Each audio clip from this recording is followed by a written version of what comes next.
This channel does not promote any violent, harmful, or illegal activities. All content provided by this channel is meant for an educational purpose only. তিলোত্তমা খুন ধর্ষণ কাণ্ডে স্বাস্থ্যক্ষেত্রে পরপর পর্দাফাঁস টিভি9 বাংলা। দিনভর একের পর এক বিস্ফোরণ, সেই সমস্ত খবরেই এবার চোখ রাখবো। তিলোত্তমা খুন ও ধর্ষণে তোলপাড় যখন গোটা দেশ, ভিতরের লোক জড়িত থাকার কথা মুখ্যমন্ত্রীর মুখেও আরজিকর কর্তৃপক্ষের হাতেই মানসিক নির্যাতনের শিকার চিকিৎসক ছাত্র। আমার সন্তান আত্মহত্যা করতে গিয়েছিল টিভি9 বাংলায় অধ্যক্ষের বিরুদ্ধে, প্রাক্তন অধ্যক্ষ সন্দীপ ঘোষের বিরুদ্ধে বিস্ফোরক নলহাটির বাসিন্দা ডাক্তারি ছাত্রের বাবা। তিলোত্তমা খুন ও ধর্ষণে সঞ্জয় কি বনের পাঠা? তোলপাড় ফেলে দেওয়া প্রশ্নের উত্তর গত 4 বছরের ঘটনাক্রমে। কেন তিলোত্তমা খুনে জোরালো হয় অধ্যক্ষের ইস্তফার দাবি? চিকিৎসক ছাত্রের বাবার বয়ান ঘিরেই এখন একাধিক প্রশ্ন উঠতে শুরু করেছে। গত 4 বছর ধরে যেমন ওর নামে মিথ্যা এফআইআর করা হয়েছে, ওকে অনির্দিষ্টকালের জন্য ক্লাস থেকে সাসপেন্ড করে দেওয়া হয়েছে, ওকে লাইব্রেরিতে সঠিকভাবে যেতে দেওয়া হতো না, ওকে জিমে যেতে দেওয়া হতো না, ওকে কমন রুম ব্যবহার করতে দেওয়া হতো না, ওকে বিভিন্ন সাংস্কৃতিক অনুষ্ঠানগুলোতে পারফর্ম করতে দেওয়া হতো না, দর্শক হিসাবেও প্রবেশ করতে পারতো না চাঁদা দেওয়ার পরেও। ওকে প্রায় প্রত্যেকটা সেমিস্টারে ফেল করানো হয়েছে, প্রত্যেকটা সেমিস্টারে।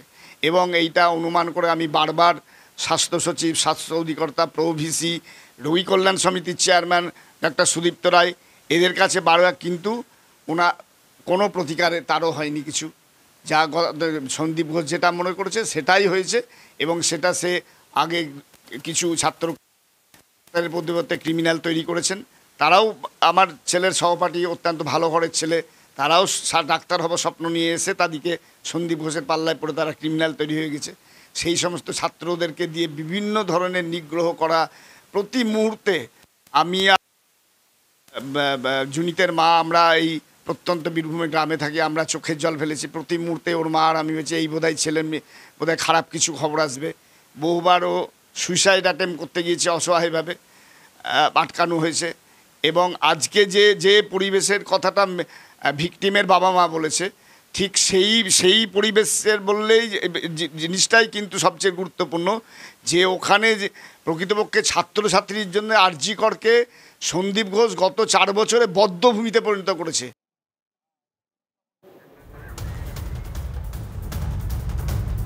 তবে এখানেই তো শেষ নয়। মানসিক নির্যাতনে বিস্ফোরক অভিযোগ তুলেছেন আরজিকরের প্রাক্তনী মৈনাক রায়। মৈনাকের অভিযোগ MBBS শেষ করে ফেলেছিলেন, কিন্তু ক্লিয়ারেন্স সার্টিফিকেট পেতে তার 8 মাস সময় লেগে গিয়েছে। 8 মাসে প্রত্যেকটা দিন তার মনে হয়েছে আত্মহত্যা করার কথা। মানসিক নির্যাতনের কোনো প্যারামিটার নেই টিভি9 বাংলাকে জানিয়েছেন এই মৈনাক রায়। তার দাবি, এই সবের নেপথ্যে অবশ্যই আরজিকরের প্রাক্তন প্রিন্সিপাল ও টিএমসিপির ইউনিট জড়িয়ে রয়েছে। বারবার দেখানো হয়েছে যে কি পরিস্থিতি আরজিকরে চলছে এবং চলে এসছে। সেই ঘটনাগুলো আপনি যদি তুলে দেখেন তাহলে আপনি বুঝতে পারবেন যে এই জিনিস হয়েছে। ঠিক আছে, আমাকে ক্লিয়ারেন্স সার্টিফিকেট পেতে 8 মাস সময় লেগেছে আমার MBBS কমপ্লিট করার পর, সেটা হাইকোর্টে গিয়ে। এবং আমার একজন বন্ধু চন্দ্রমৌলি ঝা, দুজনকে এই হ্যারাসমেন্টের শিকার হতে হয়েছে। 8 মাসের প্রত্যেকটা দিন, এমন একটা দিনও যায়নি যেখানে আমার মনে হয়নি যে আমি আত্মহত্যা করব না। ঠিক আছে, এই যে মানসিক নির্যাতনটা আমরা সহ্য করেছি, যেটাকে আমি মানসিক ধর্ষণ বলি, সেটার ব্যাখ্যা সেটার হয়তো আমাদের কাছে কোনো প্যারামিটার নেই যে আমরা ওটাকে জাজ করতে পারবো যে একটা ব্যক্তিকে কীভাবে মেন্টালি।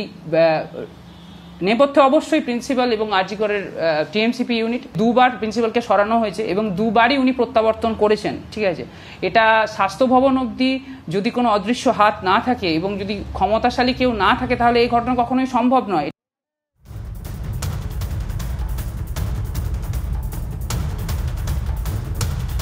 প্রাক্তন অধ্যক্ষের ভূমিকা নিয়ে যখন জোর আলোচনা, জোর সমালোচনা, তখন তড়িঘড়ি সন্দীপ ঘোষ তিনি ইস্তফা দিলেন। কিন্তু সেখানেও প্রশ্ন উঠছে, তার ইস্তফা কি আইওয়াশ? কারণ রবিবার স্বাস্থ্য ভবনের বৈঠকেই সন্দীপের ভবিষ্যৎ নিয়ে আলোচনা হয়ে গিয়েছিল বলে সূত্র মারফত আমরা খবর পেয়েছি। সোমবার সকালেই ন্যাশনালের অধ্যক্ষ পদে বদলের সিদ্ধান্ত।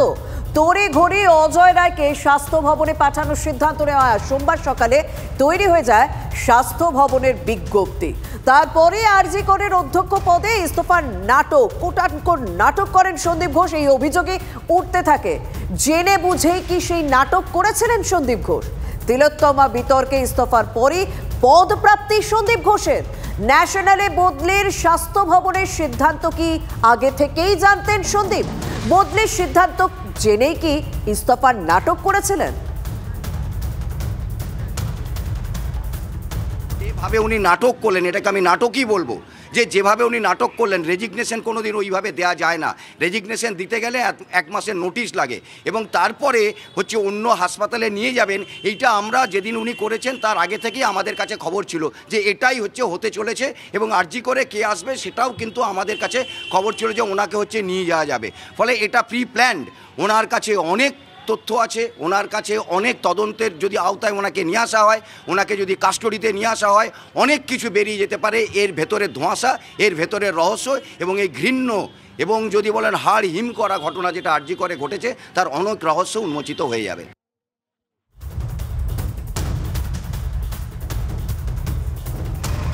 এদিকে এই সন্দীপ ঘোষের নাম অনেকে মুখেও আনতে চাইছেন, অনেক চিকিৎসক মুখে আনতে চাইছেন না। TV9 বাংলার মুখোমুখি হয়ে মন্তব্য বিশিষ্ট চিকিৎসক অভিজিৎ চৌধুরী। একদম দেরি নয়, যত দ্রুততার সঙ্গে চিহ্নিত করা হোক অপরাধীদের, তার জন্য সময় ক্ষেপ যেন না করা হয়। তার সঙ্গে যে ব্যক্তি এবং যাকে নিয়ে আমরা তার নামও মুখে আনতে ইচ্ছা করে না, আমার মনে হয় বিচারপতিরাও সেইভাবে আজকে আচরণ করছেন। বেশ কিছুদিন ধরে এই সমৃদ্ধ এবং ঐতিহ্যশালী মেডিকেল কলেজটাকে একটা অদ্ভুত আবর্জনার স্তূপে, একটা ধাপার মাঠে পরিণত করার দিকে চক্রান্ত করে এগিয়ে গেছে এবং নানানভাবে এটাকে ধ্বংস করার পথে এগিয়ে গেছে। তাদেরকে যেন কোনো রকমভাবে পুরস্কৃত করার দিকে এগিয়ে না যাওয়া হয়। মেডিকেল শিক্ষার ক্ষেত্রে গত 4-5 বছর ধরে টোকাটুকি এবং অন্যান্য দুষ্কর্মের যে একটা চক্র তৈরি হয়েছে এবং সেই চক্রই আজকে দাঁড়িয়ে যে দুর্বৃত্তগুলো আমার মনকে কেড়ে নিয়েছে, এইরকম দুঃখজনকভাবে তাদের একই যে মাথা, একই যে রাসের জায়গা, সেইটা আজকে ভাবনা চিন্তা করার সময় প্রত্যেকের সামনে এসছে, কিন্তু এর বিরুদ্ধে রুখে দাঁড়াতে হবে। প্রশ্ন আরো উঠতে শুরু করে দিয়েছে, কে কোথায় বদলি হবেন তা কেন ঠিক করবেন নেতারা? TV9 বাংলার মুখোমুখি হয়ে প্রশ্ন শিশু সুরক্ষার জাতীয় উপদেষ্টা অরুণ সিংয়েরও। একজনকে সন্দীপ ঘোষ করা হয় এই পলিটিক্যাল সিস্টেম। এই পলিটিক্যাল সিস্টেম চাই এক সন্দীপ ঘোষকে সরিয়ে দিলে আরেক সন্দীপ ঘোষ জন্মাবে। এই পলিটিক্যাল সিস্টেমটাকে ভেঙে দিন। কেন আমার পোস্টিং কোথায় হবে সেটা ঠিক হবে না আমার কাজের মেরিটে, কেন কোনো পলিটিশিয়ান ঠিক করবে? যদি এটাকে প্রিভেন্ট করতে হয় আমাদের প্রত্যেক দিন ভাবতে হবে education and health should be freed from politics. আমি চাকরি করব, আমাকে আমার রুগীরা জাজ করবে।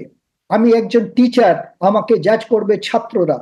যদি ছাত্ররা আমার কাছ থেকে কিছু না পায় তাহলে আমি শিক্ষক পেশাটা ছেড়ে দিতে হবে। তিলোত্তমা শেষ নিঃশ্বাস যখন সে নিচ্ছিল তখনও সে প্রতিবাদ করে গেছে। সে প্রতিবাদকে আমি সালাম জানাচ্ছি, আপোষ করেনি।